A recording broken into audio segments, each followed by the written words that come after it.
وعلیکم السلام ورحمۃ اللہ۔ یہ بہت ہی نازک مسئلہ ہے اور بہت ہی ضروری مسئلہ ہے آج کے دور میں، خاص کر ہر دور میں رہا ہے، لیکن آج کل جس دور میں ہم پیدا ہو گئے ہیں اس میں ایک بہت بڑا مسئلہ ہے کہ امت مسلمہ کی عظیم اکثریت ہے یہ شرک کے اندر مبتلا ہو گئے ہیں، اور شرک ان کے بڑوں نے ان کو سکھایا، ان کے اکابرین نے ان کو سکھایا ہے۔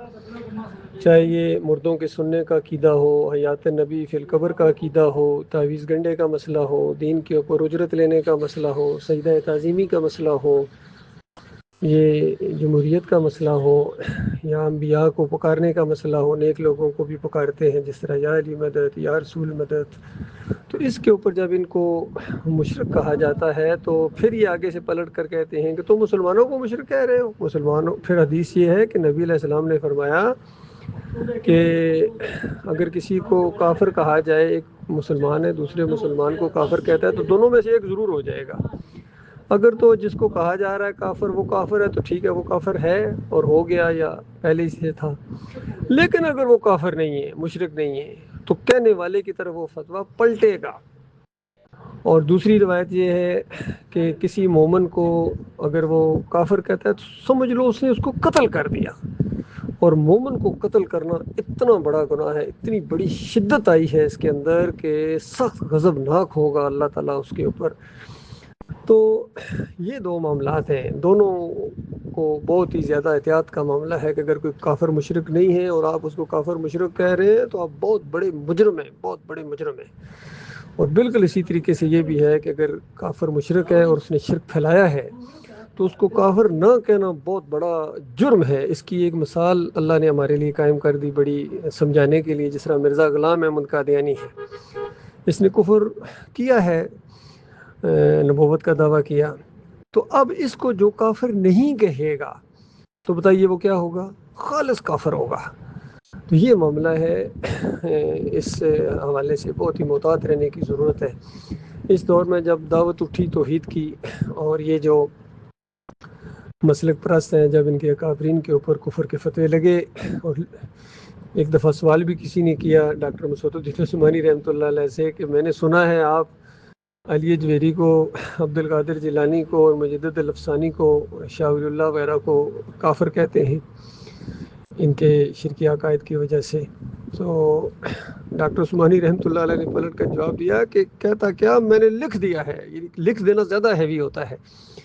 ایمان خالص کس اول کے اندر، کس دوم کے اندر ان کا سارے کالے کرتوت ان صوفیوں کے، ان کی کتابوں کے حوالے سے غنیت الطالبین، فیوز یزدانی اور انفاس العارفین، حجت اللہ البالغہ، ملفوظات احمد رضا خان اور تبلیغی نصاب، یہ جو ان کا فضائل اعمال، ان کا مودودی صاحب کے رسائل و مسائل حصہ سوم سے، اور بدی الدین راشدی، پیر جنڈا، وحید الزمان، سب کے فتووں کو سامنے لا کے کہ دیکھو یہ اللہ کی کتاب کے خلاف انہوں نے عقیدے اپنائے تھے، اللہ کی کتاب کو جٹلا کر مرے ہیں، اور اب ان کو جو مومن سمجھتا ہے یا رحمۃ اللہ علیہ سمجھتا ہے وہ ایمان سے خالی ہے، اور ایمان خالص کے اندر قدم نہیں رکھ سکتے ہو جب تک ان طاغوتوں کا کفر نہ کرو۔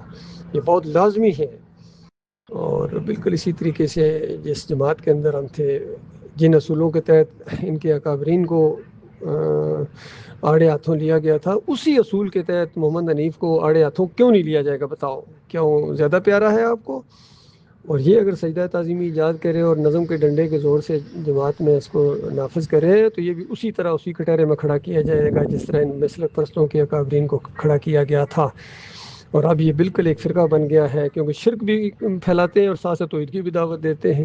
تو پہلے ہم کہا کرتے تھے اہل حدیثوں کے اندر سب سے کم شرک ہے، 3 شرک ہے ان کے اندر، کہ نبی علیہ السلام کو قبر کے اندر زندہ سمجھتے ہیں، اعمال پیش ہونے کا عقیدہ رکھتے ہیں، اور تیسرا یہ کہ ان کے کچھ علماء کے اندر یہ تعویذات کا شرک بھی موجود ہے، پھر اجرت بھی لیتے ہیں، اس کو جائز کہتے ہیں۔ تو یہ 3-4 شرک ان کے اندر ہے۔ سب سے کم شرک ان کے اندر ہے اہل حدیثوں کے اندر، سلفیوں کے اندر، حنبلیوں کے اندر۔ لیکن اب جو ہے یہ محمد حنیف کا جو گروپ ہے ان کے اندر سمجھ لیجیے یہ 1-2 شرک ہے۔ اللہ تعالیٰ نے اس معاملے میں بہت ہی محتاط اور بہت ہی مومنانہ انداز اختیار کرنے کی توفیق عطا فرمائے، اپنے مالک کی رضا کے لیے۔ الحب للہ والبغض للہ، کوئی ہماری ذاتی کسی کے ساتھ کوئی نہ دوستی ہے نہ دشمنی ہے، صرف اللہ کا معاملہ ہے۔ اور یہ جو کچھ گروپ بن گئے ہیں جماعت کے اندر سے، یہ بھی ایک دوسرے کو کافر کہتے ہیں. ان کو اللہ سے ڈرنا چاہیے. فتوے لگاتے ہیں، اندازہ لگائیے، کبھی منکرین حدیث کا فتویٰ لگاتے ہیں، کبھی باغی کا فتویٰ لگاتے ہیں، کبھی اس طریقے سے انتشاری کہتے ہیں. ان کو ڈرنا چاہیے اللہ تعالیٰ سے، کیونکہ اللہ تعالیٰ مومن سے اس قدر محبت کرتا ہے کہ جو اس کے مومن بندے کے خلاف کوئی بغض رکھے گا، مالک فرماتا ہے میری اعلان جنگ ہے اس کے ساتھ.